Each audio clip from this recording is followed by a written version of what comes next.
Aquí comienza Club de Prensa con Gustavo Alegret. Aquí comenzamos nuestro tiempo de análisis, de debate con quienes nos acompañan hoy en esta mesa de trabajo. Con José Díaz Briseño, corresponsal del diario Reforma de México. Pepe, buenos días. Gracias. Gracias por estar con nosotros. Y Pablo Pardo, corresponsal de El Mundo de Madrid. Pablo, buenos días. Buenos días. Con catarro. Con catarro y con faringitis, por eso estoy con la bufanda. Seguro que nuestros televidentes se van a preguntar, ¿y qué le ha pasado al pelo de Pablo? Ha sido algo verdaderamente traumático. Bueno, la audiencia va a echar de menos ese pelo propio despelucado. de Sansón, vamos. De Sansón. Bueno. He perdido el pelo y he perdido la voz todo al mismo tiempo, vamos. Bueno, pues para poner el triple reto mortal, comenzamos contigo lo que ha pasado este fin de semana en Venezuela, tras la toma de juramentación de Nicolás Maduro la pasada semana. El presidente de la Asamblea Nacional ha asumido, dice, aunque sea de manera informal, y ahí hay una gran incógnita, la presidencia interina, dice, de Venezuela, y eso ha llevado a que la reacción del madurismo sea evidente, de enojo por un lado y de declaraciones que no han ido hasta los hechos, y los únicos que se han producido de gravedad son los de la detención este fin de semana, este domingo, de Juan Guaidó, ese presidente de la Asamblea Nacional. Se dirigía a un evento público, fue detenido su vehículo por miembros de la inteligencia venezolana, retenido. La presión de las redes sociales, de la comunidad internacional, no sabemos si fue determinante o no, pero sí inmediata, fue previa a la casi inmediata liberación. Horas después, Guaidó dijo que gracias a el compromiso de los venezolanos, de muchos venezolanos, dejó entrever que podía haber habido dentro de esos miembros que le detuvieron personas que estaban en contra de esa detención. Da para la especulación. Escuchamos al portavoz del gobierno, al ministro de Comunicaciones, Jorge Rodríguez, diciendo que se había producido por un grupo no autorizado, y la respuesta de la oposición ha sido: ¿Maduro no controla a su propio gobierno? Bueno, no sabemos si efectivamente... O sea, esto es una muestra más, y ya llevamos años con esto, digamos, de la desintegración de todas las instituciones en Venezuela. Lo que no sabemos es efectivamente si esto es que Maduro no controle a su propio gobierno ni a su propio aparato de seguridad, o si estamos ante un caso, ante una respuesta, ante una crisis similar, digamos, a la que se produjo en Arabia Saudí con el asesinato del periodista Jamal Khashoggi. En este caso, evidentemente, no hay un asesinato, pero sí es un poco una actitud de, bueno, le han detenido, en realidad no sabemos quién le ha detenido, no le hemos detenido nosotros, un poco ese tipo de actitud. Entonces, bueno, yo creo que fundamentalmente... bueno, nadie sabe lo que pasa dentro del régimen de Venezuela, porque es un régimen tremendamente caótico, con además muchos elementos, los militares, posible presencia de narcotráfico, de influencia de otros países, de Cuba, etcétera. Pero desde luego que digamos que esto es un precedente pésimo, que se trate de una detención que apenas duró unos minutos, que los agentes que detuvieron a Guaidó pues aparentemente no sabían bien lo que estaban haciendo, según él mismo ha declarado, que ellos decían que se limitaban a cumplir órdenes, etc. No se detiene, no se arresta, no se trata de poner esposas al presidente de un legislativo simplemente porque sí, en ningún régimen del mundo, en ningún régimen democrático o semidemocrático del mundo. A mí me parece que, obviamente, como dicen algunos de los artículos, culmina una semana sumamente turbulenta en Venezuela. Sabemos que Nicolás Maduro asumió por su propia cuenta un nuevo mandato que ha sido, pues, no reconocido por buena parte de la comunidad internacional. Y obviamente que esto ocurre un domingo de una manera tan sorpresiva, pues sí es de llamar la atención. A mí en particular, y para todos los que seguimos los acontecimientos en Venezuela, me llamó mucho la atención, Gustavo, la rapidez con la que, entre comillas, se resolvió el asunto. Tan pronto supimos, fue una media hora a través de las redes sociales, desde que salió un video de una persona que estaba en la misma carretera donde había ocurrido la detención. que se viralizó en las redes sociales y en menos de lo que canta un gallo, como se dice, apareció la noticia de que él ya había sido liberado. Esto pues parecía hablar de una confusión total. La declaración del ministro de Comunicaciones de que se trataba de justamente elementos, pues, como se dice en inglés, rogue, que se fueron por su cuenta, es sumamente pues, incomprensible. Dudamos mucho que esto haya ocurrido sin al menos el consentimiento de algún jefe de un poco mayor escala, porque no estás arrestando a un ciudadano incomún, estás arrestando a una persona que para muchos dentro y fuera de Venezuela representa el último poder legítimo que tiene ese país. Todo el mundo incluso habla ya, algunos fuera de Venezuela, como el presidente interino de Venezuela. Esto no es realmente la figura legal que le debe aplicar, porque en principio tendría que convocarse a elecciones, etcétera, si no se reconoce al régimen de Maduro. Pero sí, la condena también me pareció también fulminante, obviamente sin sorpresa, del secretario general de la Organización de Estados Americanos, el propio Mike Pompeo, el secretario de Estado, diciendo que se estará vigilante de esta situación, diversas cancillerías inmediatamente saliendo como Colombia y Brasil a condenar el asunto. Es decir, este tema, aunque haya sido pequeño, será magnificado por la propia circunstancia de ultra tensión política que se vive en el país. Sí, no solo respondió Mike Pompeo, también lo hizo John Bolton, el asesor de Seguridad Nacional, y una voz incluso mucho más relevante, la del vicepresidente de Estados Unidos, que también intervino haciendo declaraciones, y, como decías, el secretario general de la OEA, Luis Almagro, inmediatamente condenó. A la reflexión que hace la oposición venezolana y el mismo Guaidó de que esto es evidentemente una muestra de que a Maduro no controla su propio sistema de seguridad, ¿tenemos que darle crédito? Bueno, Pablo me parece que dio en el punto en el sentido de que esto pues nos presenta dos vías. O es algo controlado directamente desde la propia camarilla en el poder, o sin duda esto fue un acto completamente fuera de control irregular. ¿Cuál será lo más apetecible en un país en el que pues no se mueve un dedo en principio del aparato de seguridad? Pues es la primera. Sin duda, como digo, es increíble pensar que al menos pues algunos miembros del Servicio Bolivariano de Inteligencia no supieran nada de este asunto. ¿O fue una equivocación?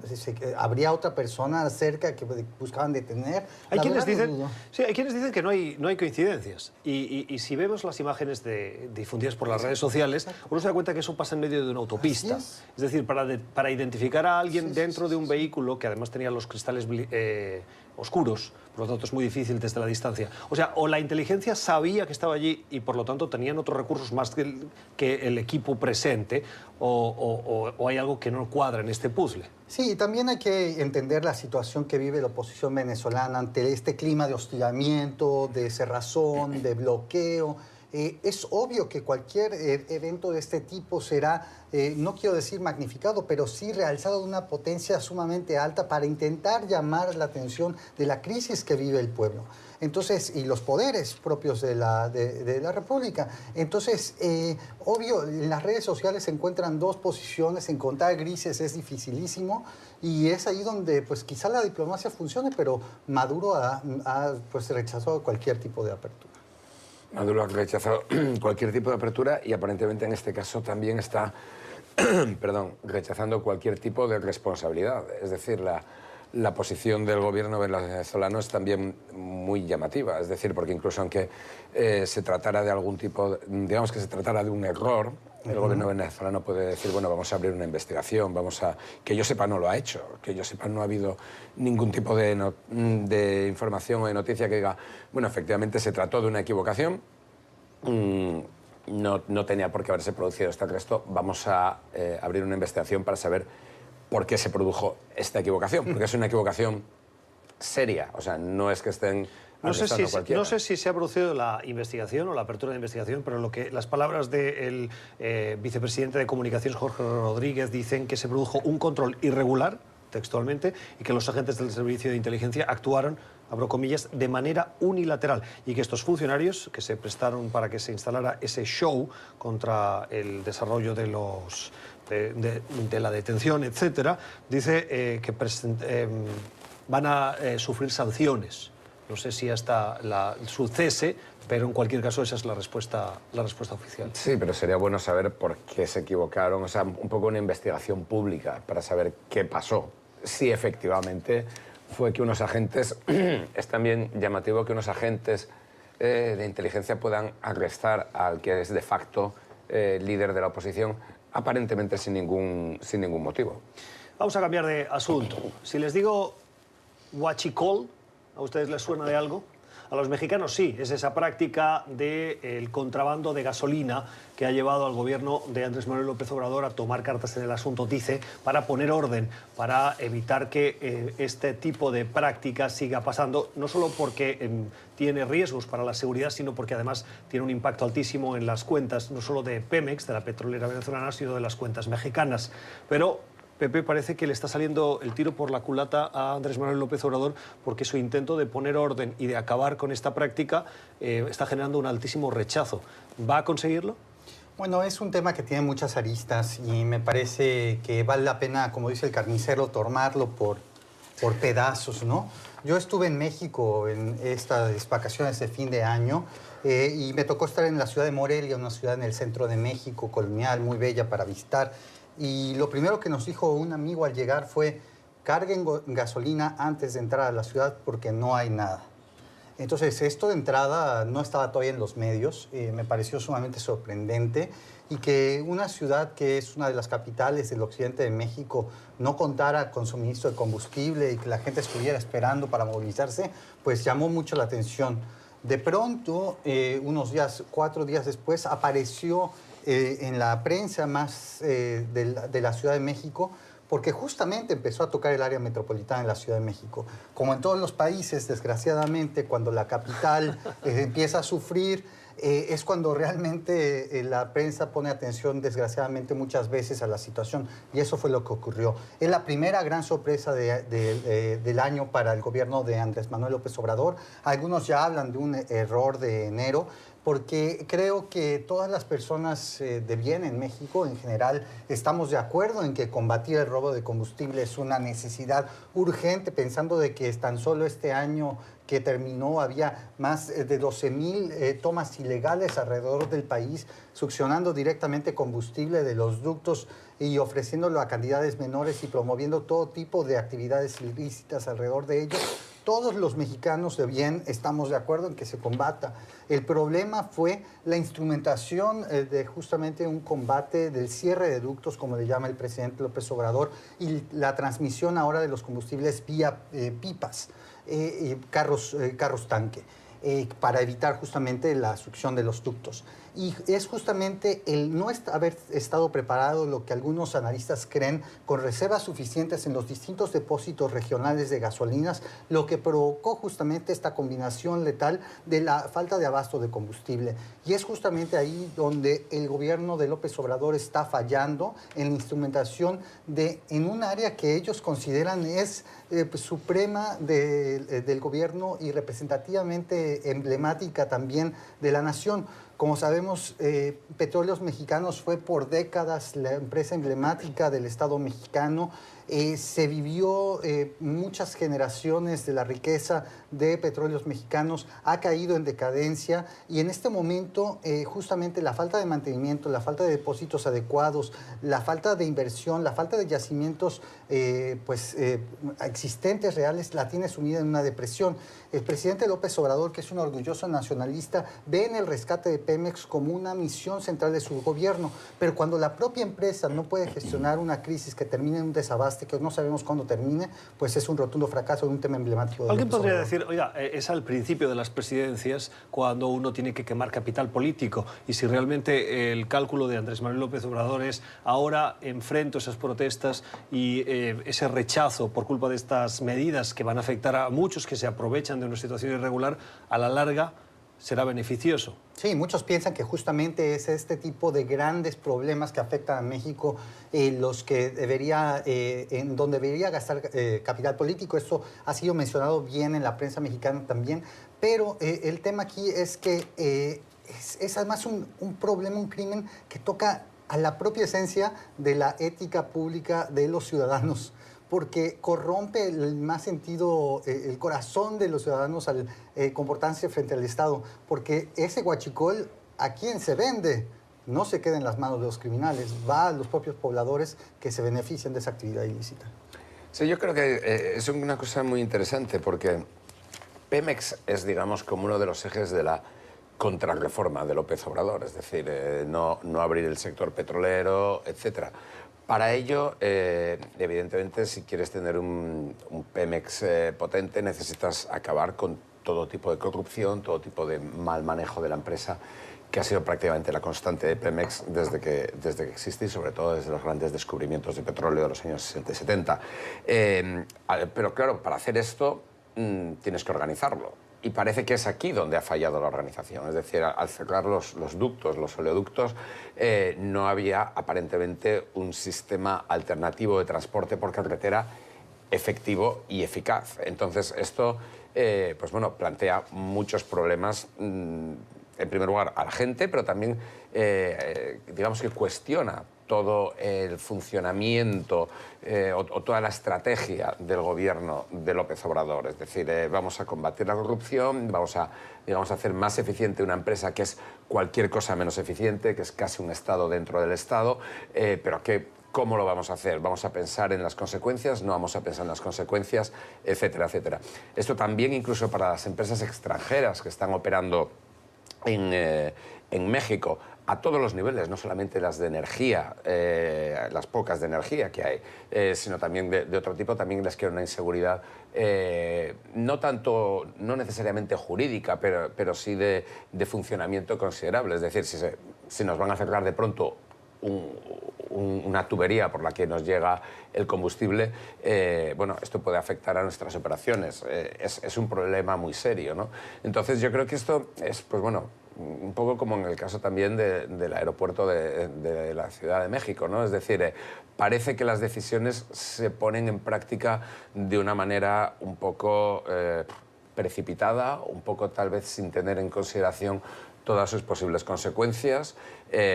Por otra parte, bueno, yo personalmente pienso que tratar de mantener Pemex y tratar de reforzar Pemex, como tratar de reforzar cualquier monopolio energético, sobre todo en el sector del petróleo, pues bueno, le deseo mucha suerte a López Obrador. Pero y esto a lo hacen todos los mexicanos. gobiernos.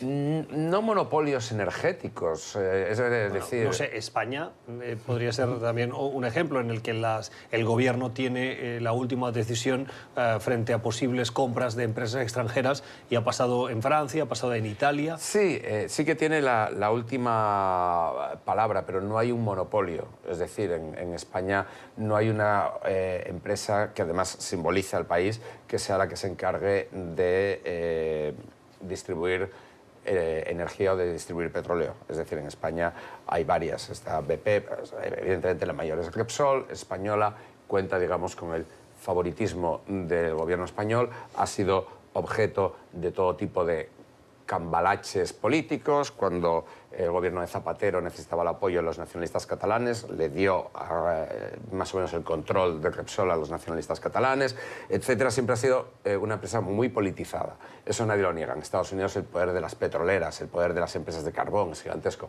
Pero digamos, si eso ya crea problemas en sí mismo, porque el mercado de la energía es muy complicado, tener una sola empresa que mande en todo suele ser una receta para la corrupción, una receta para la mala gestión. En el caso de México, es decir, uno va a la frontera entre México y Estados Unidos, en el lado de Estados Unidos están sacando petróleo con fracking, en el lado de México no están sacando nada. Pero para que intentemos bien antes de ir a la pausa, lo que estás diciendo es que en México no hay otra empresa que surta combustible a los ciudadanos que no sea Pemex? Hasta el último gobierno de Peña Nieto no hubo. Desde entonces... No hay BPs, no hay otro tipo de... Se ha empezado a abrir en un grado muy pequeño y muy gradual con el gobierno de Peña Nieto. Cerramos.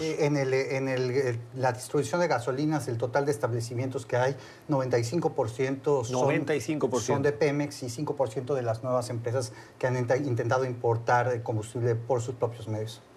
Las explicaciones de nuestros analistas hoy en esta mesa de trabajo con José Díaz Briseño y con Pablo Pardo. Vamos a hacer una primera pausa y regresamos para hablar de Trump y de los intérpretes del Departamento de Estado. Les contamos por qué.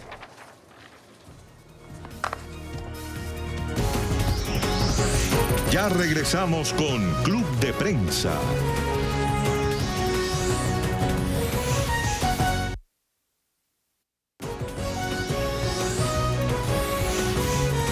Continuamos con Club de Prensa.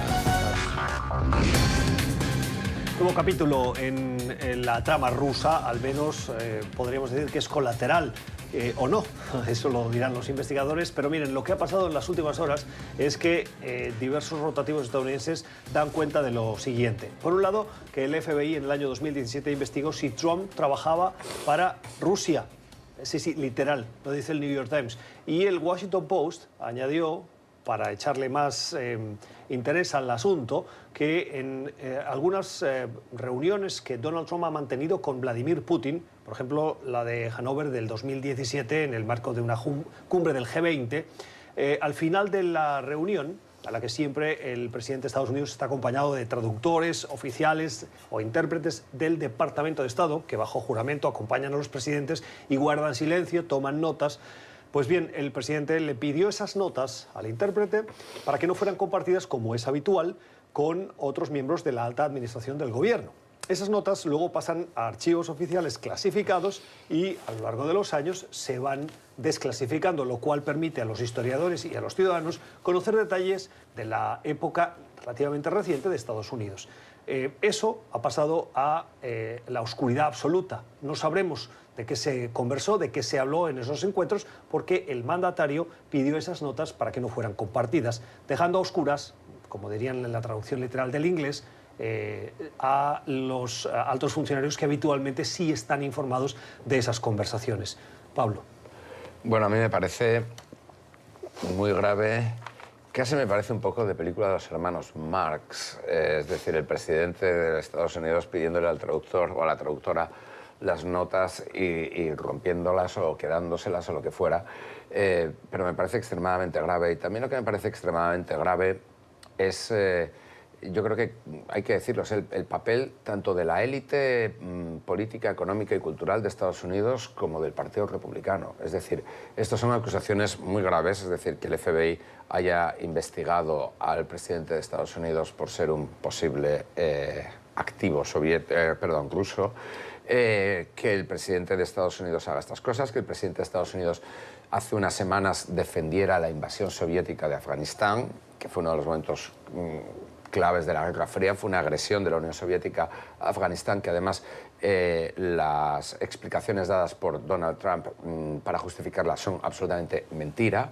y digamos que desde mi punto de vista es una situación verdaderamente, debería ser de emergencia nacional y, sin embargo, no está pasando prácticamente nada. Ahí tienen las imágenes al presidente estadounidense Donald Trump justo cuando sale de la Casa Blanca y, como nos tiene acostumbrados en las últimas salidas de Washington antes de tomar el Air Force One para desplazarse, en este caso va a Nueva Orleans, se dirige a los medios y atiende preguntas. En este caso ha dicho con claridad sobre el tema que nos ocupa en esta mesa de trabajo: nunca trabajé para Rusia.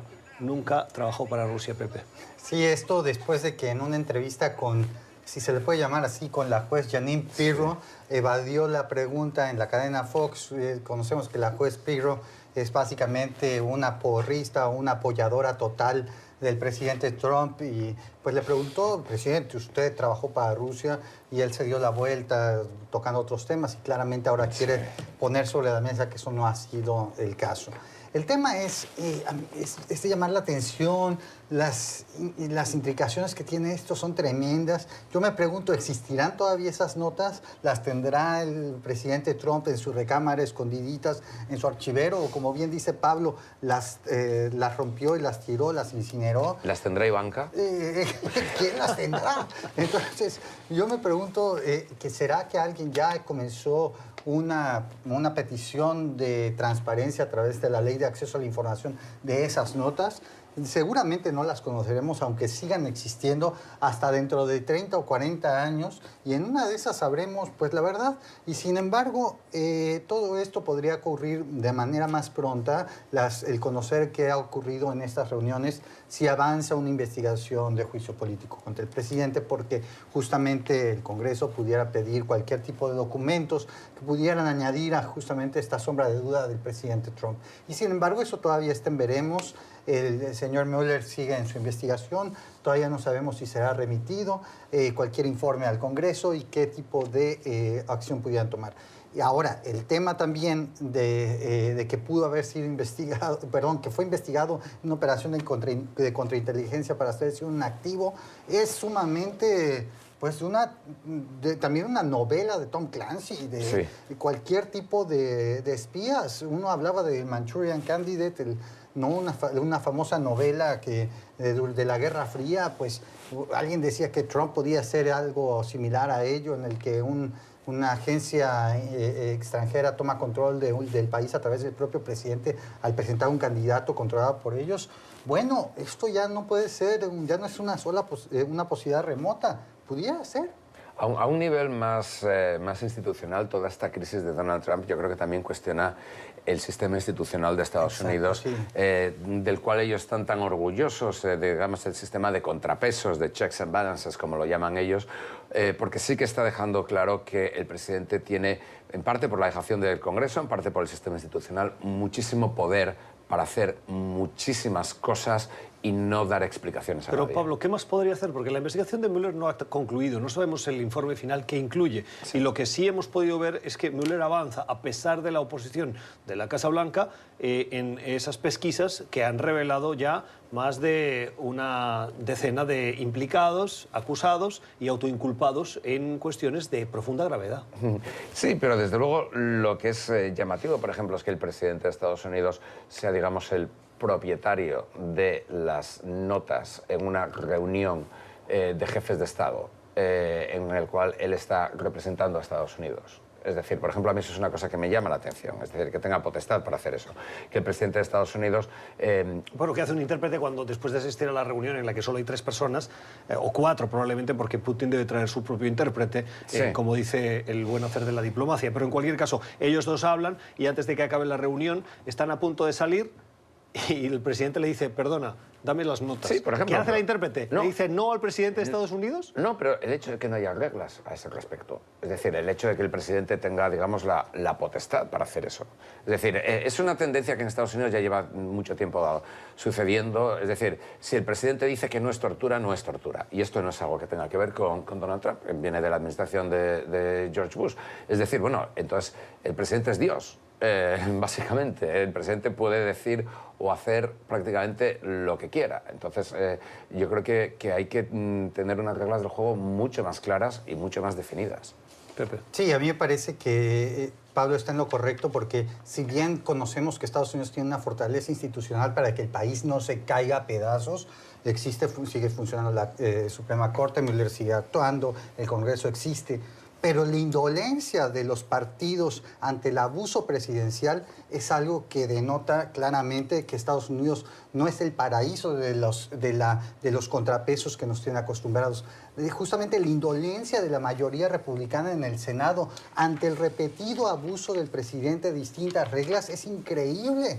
El terror que le tiene el líder del Senado, Mitch McConnell, a la furia de la derecha conservadora populista que está en los pies de Trump es tremendo. Y por eso no se avanza en distintos capítulos de abuso que han ocurrido en esta presidencia. Después de todas las lecciones que Estados Unidos le ha dado a México, ¿verdad? Acerca de todo, institucional, etcétera.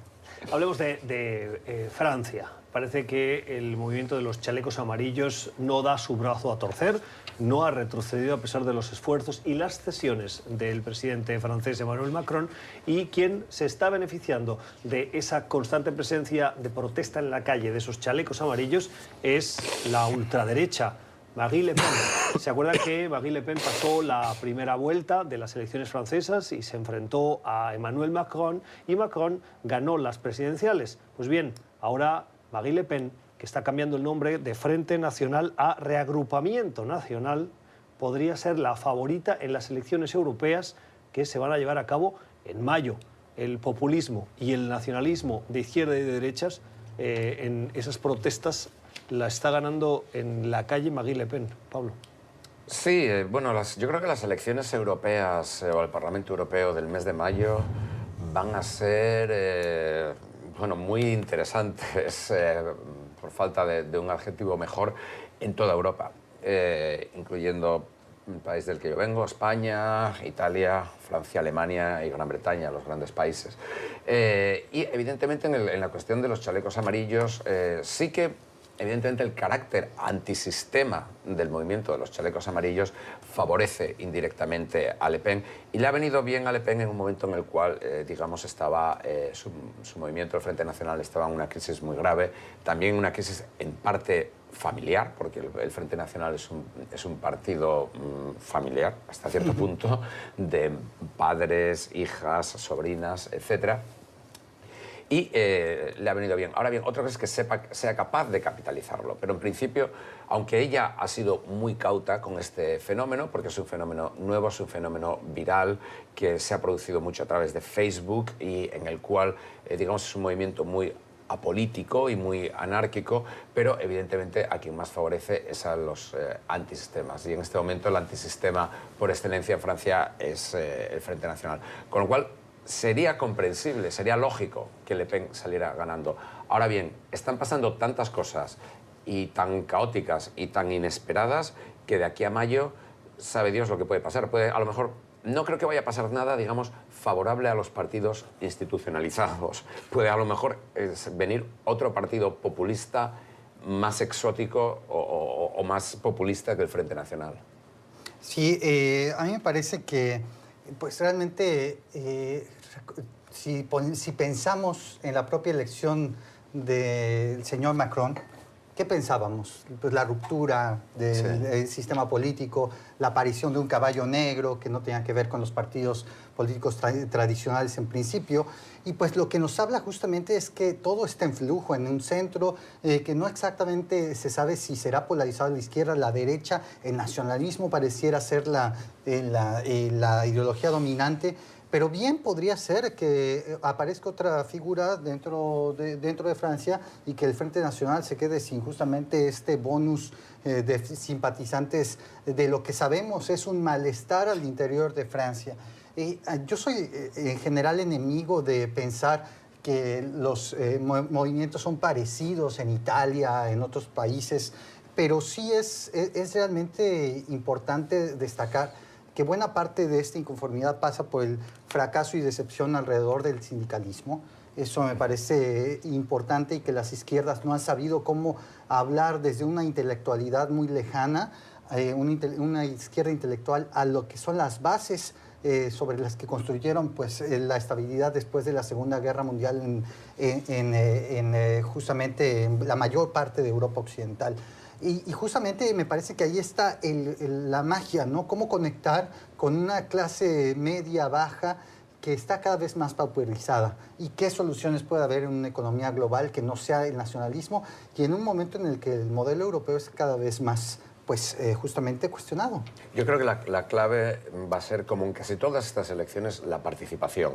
El Frente Nacional tiene un techo muy claro del 25%, pero, es decir, si la participación es baja, como fue baja la participación en Estados Unidos en las elecciones de 2016...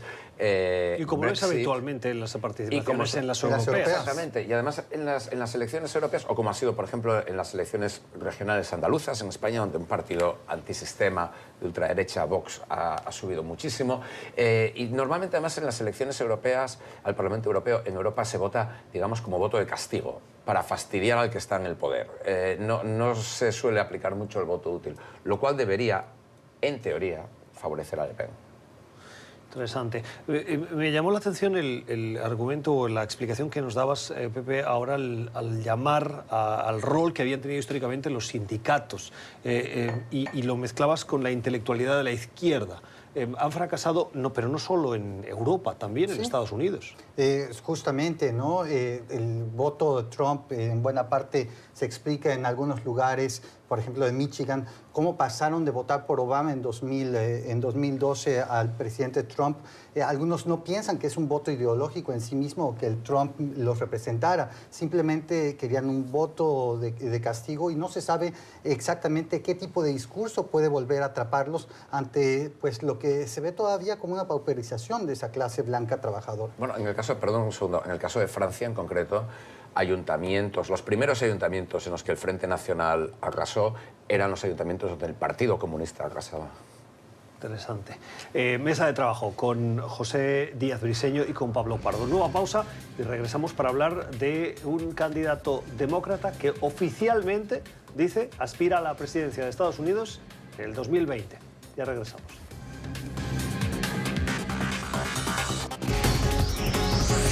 Ya regresamos con Club de Prensa.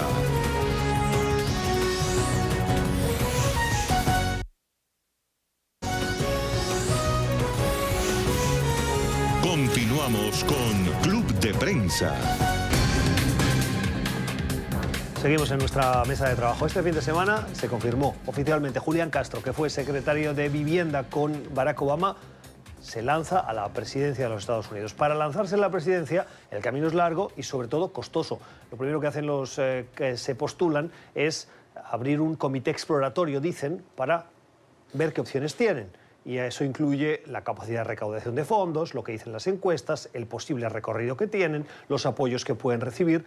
Esto lo han hecho varios candidatos, por ejemplo Elizabeth Warren o otros. Pero Castro ha sido el primero en decir sí. Yo voy adelante, yo voy a presentar mi candidatura para las primarias demócratas y luego para retar al presidente Donald Trump el 2020. Hoy está en Puerto Rico, en su primer evento público después de ese anuncio, que lo hizo a través de la cuenta de Twitter y de las redes sociales, Julián Castro. Pepe, ¿qué opciones tiene Castro? Me parece que obviamente estamos en el inicio, bien decías, una carrera de caballos en la que todo el mundo toma una estrategia completamente distinta. El señor Castro, por más méritos que pudiera tener, pues es básicamente alguien que en este momento no tiene ningún empleo, no tiene un conocimiento básico, no aparece en los números más altos en las encuestas de popularidad de los demócratas y no tiene nada que perder en lanzarse a la presidencia, pensando en pues la fase, la cara que presenta ante el electorado, que es alguien que viene justamente del Cinturón del Sol de Texas, un estado que en principio estaría cambiando poco a poco en la composición, particularmente en las grandes ciudades, su propia identidad como latino, una minoría proveniente de la frontera, una narrativa de justamente una minoría que está representando de alguna manera al Partido Demócrata frente a un establishment republicano que es cada vez más blanco. Es decir, su historia puede pintar bien y sin embargo tenemos a una capa de demócratas, de al menos 10 personas mucho más populares que el señor Castro, que pues será interesante ver si aparece como una estrella de rock y rompe todos los esquemas y quita la popularidad a un señor como Joe Biden, que tan solo por el conocimiento de su nombre aparece arriba en las encuestas y a mí me parece de alguna manera sobradamente dice yo soy el salvador que merece el Partido Demócrata. Bueno, ¿quién no lo va a decir en esta carrera? Hay muchos que, Pablo, dicen que este es un movimiento para presentarse y que luego otros candidatos más sólidos puedan ofrecerle la participación como vicepresidente, como candidato a vicepresidente para las elecciones. Sí, bueno, esta es una hipótesis que funciona mucho siempre en las elecciones de Estados Unidos. Es decir, hay candidatos que se dice que en realidad están presentándose a la vicepresidencia más que a la presidencia.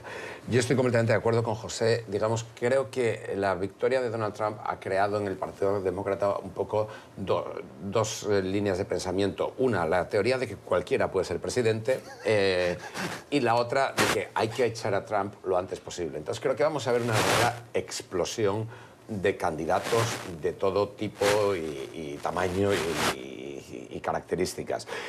Castro, por ejemplo, yo creo que es una persona que en un ciclo electoral normal no se hubiera presentado, es decir, porque tiene exalcalde de San Antonio y secretario de Vivienda, pero vamos a ver... Pero es latino. Sí, es latino. En un momento en el que los latinos cada vez son una población más cotizada por parte de los candidatos. Sí, son una población más cotizada, bueno, más por parte del Partido Demócrata que por parte del Partido Republicano. Ahora los utiliza el Partido Republicano. El Partido Republicano, hay que tener en cuenta, me parece que el porcentaje de hombres caucásicos, digamos, en el Congreso de Estados Unidos después de las últimas elecciones, creo que ha subido del 86 al 90%, es decir, vamos, es verdaderamente muy homogéneo.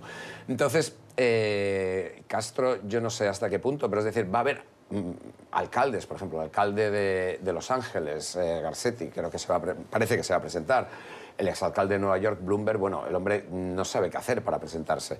Entonces yo creo que va a haber una verdadera explosión de mucha gente. En el caso de Castro, pues, quién sabe, las campañas en Estados Unidos son imprevisibles y más aún las campañas demócratas, que son más abiertas que las republicanas porque los demócratas son como más...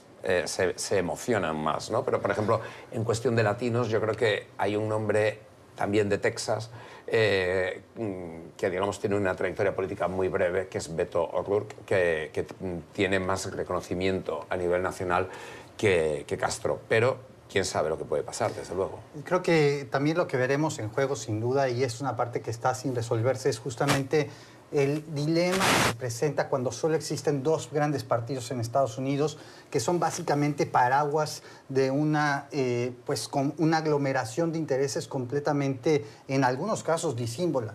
El ala progresista del Partido Demócrata nada tiene que ver con el centrismo del Partido Demócrata y con todos los grises que hay en el medio. El propio progresismo del ala radical de izquierda está dividido en el Partido Demócrata. Bernie Sanders no necesariamente se lleva con Elizabeth Warren, ni con la propia Kamala Harris, ni con el propio Beto O'Rourke.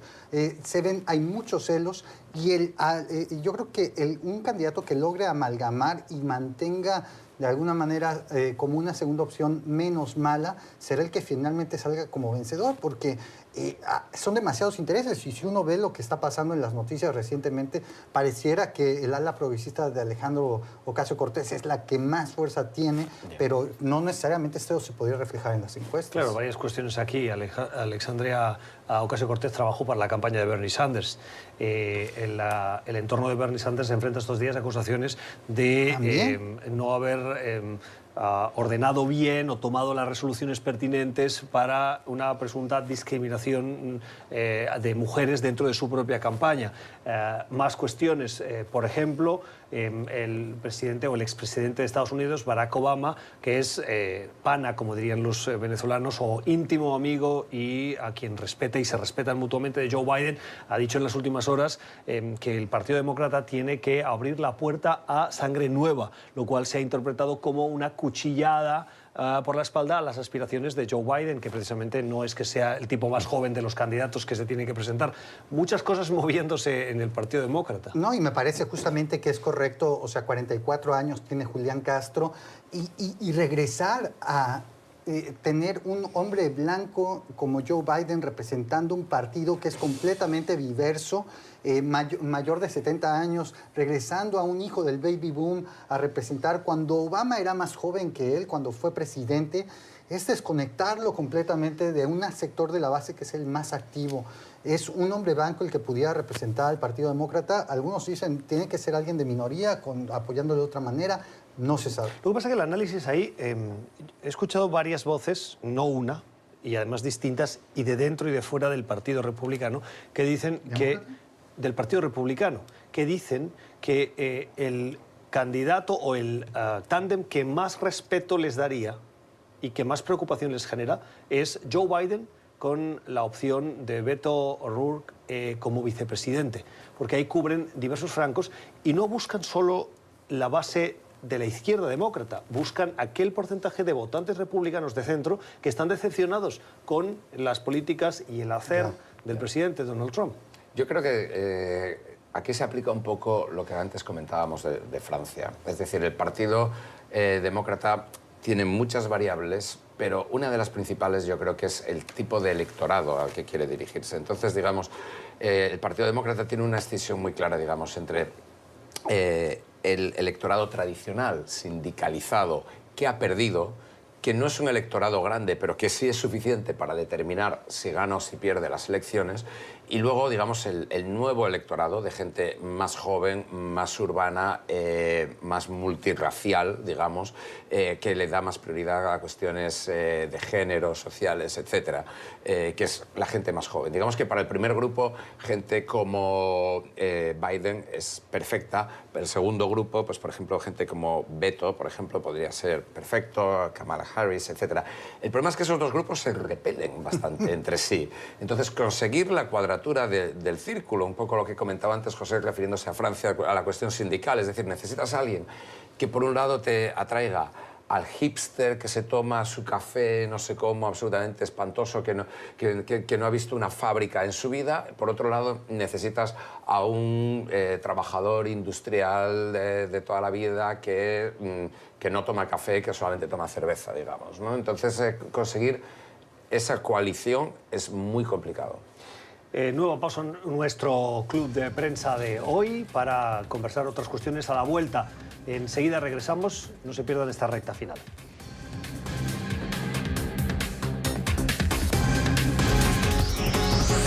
Ya regresamos con Club de Prensa.